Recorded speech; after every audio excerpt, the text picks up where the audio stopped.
खरं तर आपण वेळ कमी आहे. मी शेवटचा प्रश्न फक्त अभिमन्यू काळे सरांकडे जातोय आणि मला वाटतं जरा या प्रश्नावरच शेवट व्हावा सरांकडनं. काय होतं की आपण समृद्ध भाषा आहे वारसा आहे, मोठा आहे, अभिजात दर्जा तोही मिळाला. आता पुढं काय? आता मला वाटतं की पुढचा टप्पा आहे तो ज्ञानभाषेचा आहे आणि त्याहीपेक्षा अजून मला महत्त्वाचं वाटतं की अर्थभाषेचा पण आहे. कारण नुसतं ओठाची भाषा असून चालत नाही, तर ती पोटाची भाषा पण असायला हवी. त्या भाषेनं पोट पण भरायला हवं. तर सर येत्या 10 वर्षामधला मराठीचा रोडमॅप काय असावा प्रशासनाच्या अंगानं आणि भाषेच्या अंगानं पण? तर याबद्दल आपले अनुभव आणि आपण काय काय सुचवाल, हा शेवटचा प्रश्न. मी अगदी ह्या अर्थ या विषयावर बोलतोच, परंतु त्याच्या आधी मी किरण कुलकर्णी साहेब असल्यामुळं त्यांनी एक विषयाचा धागा सोडलेला आहे, तो मी पकडून बोलतो की जसे महाराष्ट्रात आपण मराठी बोलतो तशी महाराष्ट्रातून जी माणसं बाहेर गेली आणि इतर राज्यांमध्ये स्थायिक झाली, त्यातले मी माझे स्वतःचे 2 अनुभव सांगतो. माझ्या पत्नीचा आग्रह असतो की महाराष्ट्राच्या बाहेरच्या मराठी लोकांशी जाऊन भेटावं आणि तिथं चर्चा करावी. त्या मोहिमेतनं आम्ही 3-4 वेळा गेलो होतो. 3-4 ठिकाणी गेल्यावर एका ठिकाणीचा अनुभव सांगतो, जो आपल्याला आज आपल्या सेवेत उपयोगी पडेल.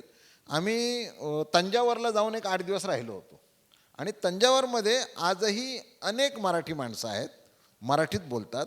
आमच्याबरोबर एक मनुष्य होता, तो आमच्याबरोबर आम्ही एका ठिकाणी निघालो होतो आणि तो आम्हाला म्हटला, तुम्ही थांबा इथं, मी बंडी घेऊन येतो. आता बंडी हा आजही, मी लहान होतो त्यावेळी वापरातला शब्द होता, तो म्हणजे अंगात शर्ट घालण्याचा बंडी होतो.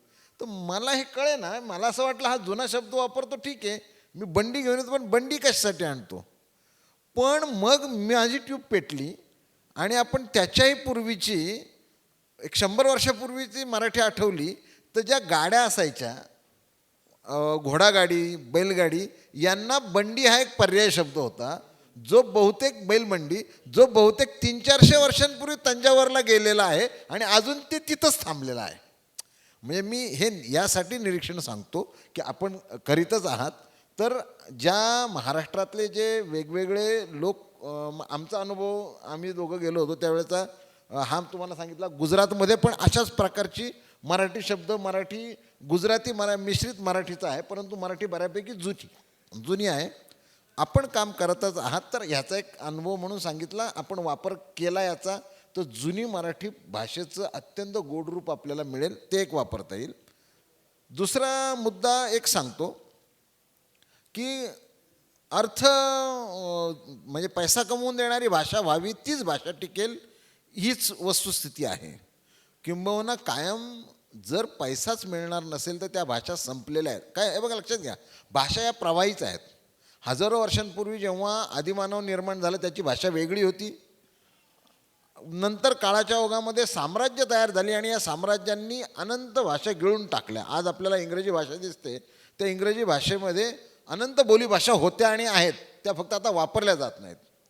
मुळात शेक्सपियरबद्दल सांगतो. शेक्सपियरची भाषा जी आहे, आज जी आपण इंग्रजी भाषा मानतो, पण शेक्सपियरनी त्यावेळची अभिजात, त्यावेळच्या लॅटिनचा प्रभाव असणारी इंग्रजी भाषा नाकारली आणि अनंत लोकांच्या तोंडातले शब्द घातले. बेडरूम हा शब्द शेक्सपियरने इंग्रजी भाषेत रूढ केलेला आहे म्हणता येईल, दिला आहे असं म्हणता येणार नाही.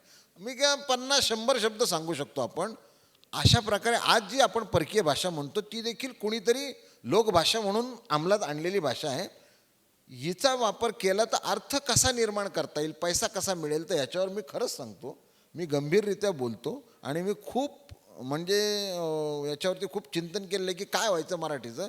पण मला असं वाटतं या आधुनिक तंत्रज्ञानामुळं इंग्रजीचा किंवा दक्षिण अमेरिकेतल्या स्पॅनिशचा जी गरज होती, जो प्रभाव होता, प्रभाव सोडा, गरज खरोखर उडून जाईल. काही दिवसांनंतर तुम्ही जर समजा महाराष्ट्रामध्ये आपण आज 15 कोटी मराठी बांधव असू, त्यातले 5 कोटी वापरत नाहीत मराठी, इंग्रजी वापरतात, हिंदी वापरतात, परभाषिके 10 कोटी लोक ज्यावेळी मराठीच भाषा वापरली जाईल, हे नवीन तंत्रज्ञान ही भाषा टिकवेल आणि त्या टिकलेल्या भाषेमुळं अनंत जे प्रॉडक्ट्स आहेत, टी व्हीवरचे अनेक, आत्ता बघा आपण टी व्हीवरचे अनेक प्रोग्राम हे हिंदी, तमिळ, तेलुगूमध्ये आहेत, मराठीत अजून नाहीत.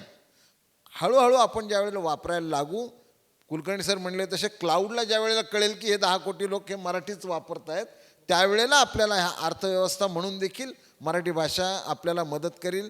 मराठी भाषा ही खरोखर अर्थव्यवस्थेसाठी पण मदतीची राहील. फक्त परत एकच सांगतो की परत सुरेश भटांच्या भाषेत मी शेवट करतो की साधीसुधी ही माणसे माझ्या कवित्वाची धनी, त्यांच्यात मी पाहतो तुकया, त्यांच्यात नामयाची जनी. ह्या तुकयानी आणि नामयाच्या जनीनेच ही माझी भाषा टिकवलेली आहे आणि अशीच टिकवेल अशी मला खात्री आहे.